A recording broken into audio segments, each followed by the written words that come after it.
당신은 오늘 하루 동안 스스로 생각한 적이 있습니까? 뉴스가 말하는 대로, 주변 사람들이 말하는 대로, SNS가 보여주는 대로 따라간 것은 아닙니까? 우리는 매일 수많은 정보를 받아들이지만 정작 그것을 스스로 판단하는 시간은 거의 갖지 못합니다. 그런데 무서운 것은 생각을 멈추는 순간부터 우리는 누군가의 도구가 될 수 있다는 사실입니다. 1975년 12월 4일 뉴욕의 한 아파트에서 69살의 여성이 조용히 숨을 거두었습니다. 그녀의 곁에는 오랜 친구이자 동료인 메리 메카시가 있었습니다. 그녀는 평생 망명자로 살았고 평생 이방인이었으며 평생 불편한 질문을 던지는 사람이었습니다. 그녀가 죽기 몇 년 전 한 기자가 물었습니다. 당신은 평생 무엇을 추구해 왔습니까? 그녀는 단호하게 대답했습니다. 생각하는 것. 단지 생각하는 것. 이 여성의 이름은 한나 아렌트.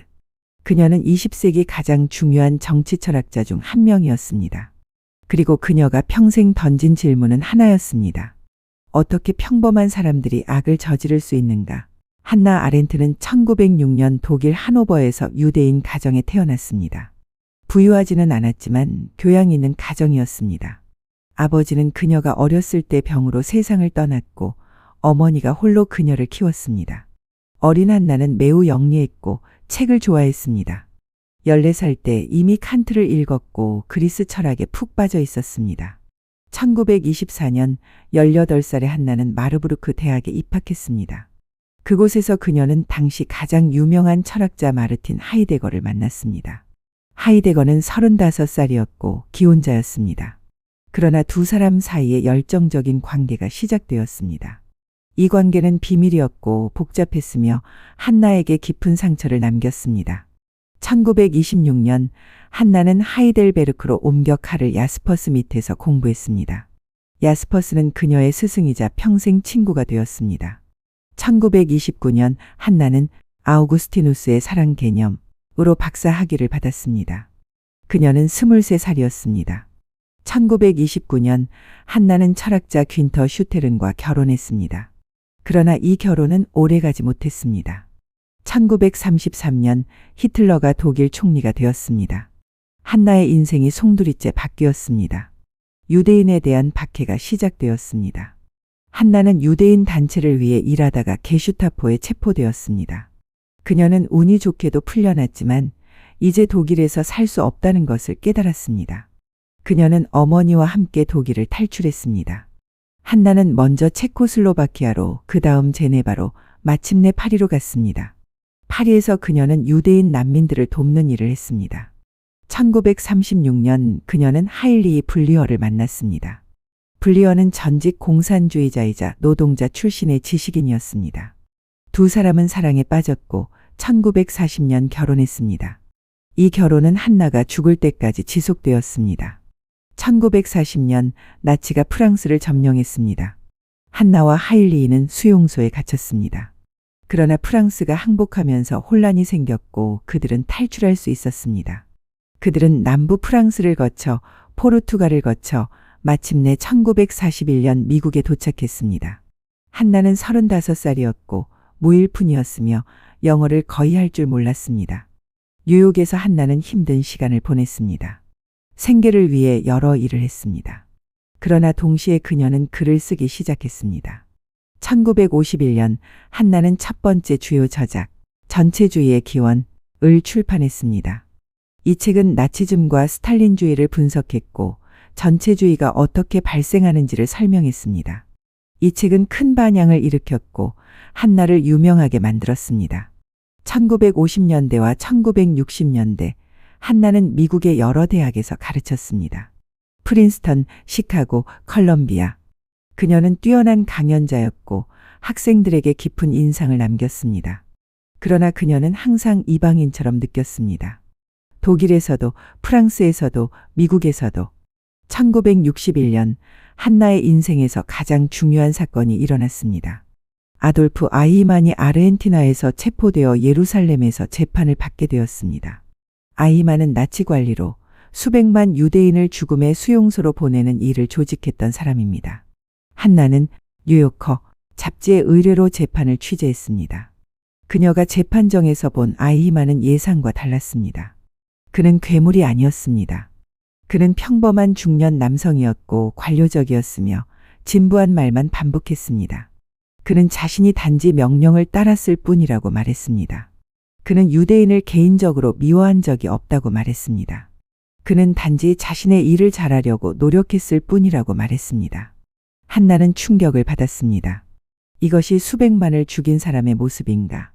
1963년 한나는 예루살렘의 아이히만 악의 평범성에 대한 보고서를 출판했습니다.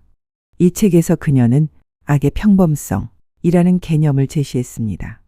악은 괴물 같은 사람들이 저지르는 것이 아닙니다. 평범한 사람들이 생각하지 않고 단지 명령을 따를 때 저지릅니다. 아이히만은 사악한 사람이 아니었습니다. 그는 사려 깊지 못한 사람이었습니다. 그는 생각하지 않았습니다. 그는 자신의 행동의 의미를 고려하지 않았습니다. 그는 단지 효율적인 관료였을 뿐입니다. 이 책은 엄청난 논란을 일으켰습니다. 많은 사람들, 특히 유대인 공동체는 한나를 비난했습니다. 어떻게 아이히만을 평범하다고 말할 수 있는가? 어떻게 악을 평범하다고 할 수 있는가? 한나는 오해받았습니다. 그녀는 악을 정당화하려는 것이 아니었습니다. 그녀는 악이 어떻게 일어나는지를 이해하려 했을 뿐입니다. 그녀는 말했습니다. 가장 큰 악은 극단적인 동기에서 나오는 것이 아니라 생각의 부재에서 나온다고. 한나는 상처받았지만 자신의 입장을 굽히지 않았습니다. 그녀는 계속 글을 쓰고 가르치고 생각했습니다. 한나 아렌트의 핵심 통찰은 이것입니다. 생각하는 것이 우리를 악으로부터 지킵니다. 생각한다는 것은 단순히 정보를 처리하는 것이 아닙니다. 그것은 자기 자신과 대화하는 것이고 자신의 행동을 성찰하는 것이며 다른 사람의 관점을 상상하는 것입니다. 아이히만은 생각하지 않았습니다. 그는 자신과 대화하지 않았고 자신의 행동을 성찰하지 않았으며 유대인들의 고통을 상상하지 않았습니다. 그래서 그는 끔찍한 일을 할 수 있었습니다. 한나는 말합니다. 생각하는 사람은 악을 저지르기 어렵습니다. 왜냐하면 생각하는 사람은 자기 자신과 함께 살아야 하고 자신의 양심과 마주해야 하기 때문입니다. 한나는 또한 판단의 중요성을 강조했습니다. 판단은 생각과 행동 사이의 다리입니다. 우리는 구체적인 상황에서 무엇이 옳고 그른지 판단해야 합니다. 이것은 쉽지 않습니다. 규칙을 따르는 것보다 어렵습니다. 그러나 이것이 인간의 책임입니다. 아이히만은 판단하지 않았습니다. 그는 단지 규칙을 따랐습니다. 한나는 자유에 대해서도 깊이 생각했습니다. 자유는 단순히 원하는 것을 하는 것이 아닙니다. 자유는 새로운 것을 시작할 수 있는 능력입니다. 인간은 예측 불가능합니다. 인간은 과거에 의해 완전히 결정되지 않습니다. 인간은 새로운 행동을 시작할 수 있습니다. 이것이 인간의 위대함이고 동시에 위험입니다. 한나는 공적 영역의 중요성도 강조했습니다. 인간은 혼자가 아닙니다. 인간은 다른 사람들과 함께 공적 공간에서 말하고 행동합니다. 이것이 정치의 본질입니다. 정치는 권력 투쟁이 아닙니다. 정치는 사람들이 함께 세상에 대해 이야기하고 함께 행동하는 것입니다. 전체주의는 이 공적 영역을 파괴합니다. 전체주의에서는 진정한 대화가 없습니다. 단지 선전만 있을 뿐입니다. 한나의 사상은 현대에도 여전히 중요합니다. 우리는 정보의 홍수 속에 살고 있지만 진정으로 생각하는 시간은 줄어들고 있습니다. 우리는 SNS에서 빠르게 반응하지만 깊이 성찰하지 않습니다. 우리는 의견은 많지만 판단력은 부족합니다. 오늘날 우리는 한나 아렌트에게서 무엇을 배울 수 있을까요? 첫째, 생각하는 습관을 기르는 것입니다. 한나는 우리에게 상기시킵니다. 생각하지 않으면 우리는 누구든지 조종할 수 있습니다. 생각하는 것은 불편합니다. 시간이 걸리고 노력이 필요하며 때로는 외롭습니다. 그러나 이것이 우리를 인간답게 만드는 것입니다. 매일 조용한 시간을 가지십시오. 자신에게 질문하십시오. 나는 왜 이것을 믿는가? 나는 왜 이렇게 행동하는가? 이것이 정말 옳은가? 둘째, 판단력을 키우는 것입니다. 규칙을 맹목적으로 따르지 마십시오. 각각의 상황에서 무엇이 옳은지 스스로 판단하십시오. 이것은 어렵지만 이것이 책임 있는 인간의 태도입니다. 셋째, 다른 사람의 관점을 상상하는 것입니다. 한나는 이것을 확장된 사고라고 불렀습니다. 우리는 우리 자신의 관점에 갇혀 있습니다. 그러나 다른 사람들의 입장에서 생각하려고 노력할 수 있습니다. 이것이 공감이고 이것이 도덕적 판단의 기초입니다. 넷째, 공적 대화에 참여하는 것입니다. 정치를 멀리하지 마십시오. 정치는 더럽고 복잡하지만 정치는 우리 모두의 일입니다. 의견을 표현하십시오. 토론하십시오. 다른 사람들과 함께 세상에 대해 이야기하십시오. 이것이 민주주의를 살아있게 만드는 것입니다. 다섯째, 용기를 가지는 것입니다. 생각하는 것은 용기가 필요합니다. 다수의 의견에 반대하는 것은 용기가 필요합니다. 불편한 진실을 말하는 것은 용기가 필요합니다. 한나 아렌트는 평생 이 용기를 보여주었습니다. 오늘 밤 한나의 조언을 실천해 보십시오. 무언가에 대해 깊이 생각하는 시간을 가지십시오. 뉴스를 보거나 책을 읽거나 대화를 한 후에 잠시 멈추십시오. 그리고 스스로에게 물어보십시오.